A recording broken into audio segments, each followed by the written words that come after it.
প্রতিটি কাজ আমি সবচেয়ে ভালোভাবে করব, প্রতিটি কাজ আমি সবচেয়ে ভালোভাবে করব, প্রতিটি কাজ আমি সবচেয়ে ভালোভাবে করব, প্রতিটি কাজ আমি সবচেয়ে ভালোভাবে করব, প্রতিটি কাজ আমি সবচেয়ে ভালোভাবে করব, প্রতিটি কাজ আমি সবচেয়ে ভালোভাবে করব।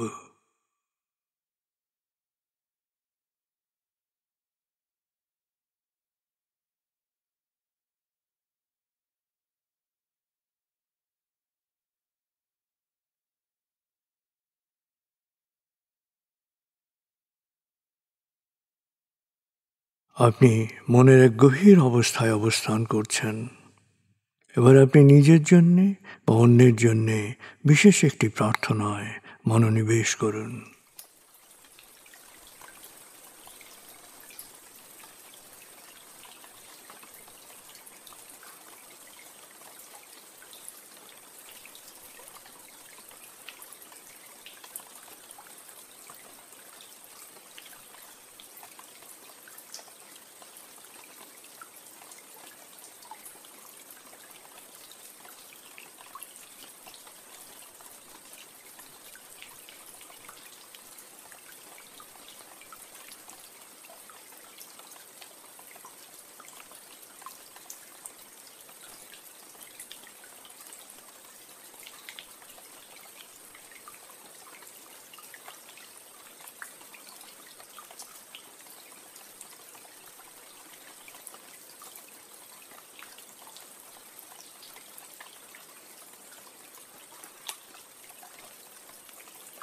পরম করুণাময় আমাদের সবার জন্য কল্যাণকর সকল প্রার্থনা কবুল করুন। আমিন।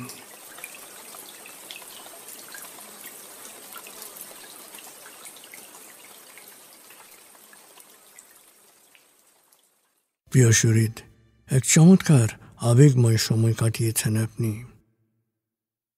আমি এখন 0 থেকে 7 গণনা করব। আপনি পুরোপুরি জেগে উঠবেন, শারীরিক ও মানসিকভাবে পুরোপুরি সজীব, উৎফুল্ল, তার তাজা অনুভব করবেন। এবার লম্বা দম নিন। 0, 1। আবার লম্বা দম নিন। 2, 3। আবার লম্বা দম নিন। 4, 5। মনে মনে বলুন, 7 গণনার পর আমি চোখ মেলে তাকাবো। আমি পুরোপুরি জেগে উঠব, শারীরিক ও মানসিকভাবে পুরোপুরি সজীব, উৎফুল্ল, তার তাজা অনুভব করব। লম্বা দম নিন। 6, 7। চোখ মেলুন। আস্তে আস্তে মাথা ও ঘাড় নাড়ুন।